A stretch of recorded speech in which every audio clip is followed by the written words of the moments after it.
நண்பர்களே எல்லாருக்கும் வணக்கம். எல்லாரும் எப்படி இருக்கீங்க? எதுக்காக இந்த வீடியோன்னு பார்த்தீங்கன்னா, நம்ம சாய் சிவா வந்து நேற்று வீட்டுக்கு வந்திருந்தாங்க. வரும்போது இதை கொண்டு வந்திருந்தாங்க. இது நான் வந்து பார்த்துட்டு உருளைக்கிழங்குன்னு நினச்சேன். உங்கள் கண்ணுக்கு எப்படி தெரியுதுன்னு பார்த்து சொல்லுங்கள். உங்களுக்கும் உருளைக்கிழங்கு மாதிரி தான் தெரியும். பார்த்த விஷயம் தெரிஞ்சவங்களுக்கு தெரியாது. நான் இதை ஃபஸ்ட் டைமாக நான் பார்க்குறேன். நம்ம சாய் எடுத்துகிட்டு வந்து தான் பார்க்குறேன். இது பாண்டிச்சேரியோட ஸ்பெஷலாங்க. ஆக்சுவலி என்னதுன்னு பார்த்தீங்கன்னா, இது வந்து கிழங்காம்.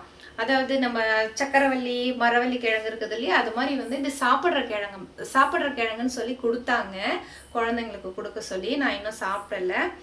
இது வந்து நாளைக்கு தான் நான் அவிச்சு உங்களுக்கு எப்படி இருக்குதுன்னு காமிக்கிறேன். டேஸ்ட் பண்ணிவிட்டும் உங்களுக்கு நான் சொல்கிறேன் எப்படி இருக்குன்னுட்டு. இந்த கிழங்கை வந்து யாரெல்லாம் பார்த்துருக்கீங்க, யாருக்கெல்லாம் தெரியும்னு சொல்லிட்டு எனக்கு கமெண்ட் பண்ணுங்கள். எனக்கு தெரியாது. இந்த வீடியோ பிடிச்சிருந்தா லைக் பண்ணுங்க, ஷேர் பண்ணுங்க, கமெண்ட் பண்ணுங்க, மறக்காம சப்ஸ்கிரைப் பண்ணுங்க. ஓகே, பாய்.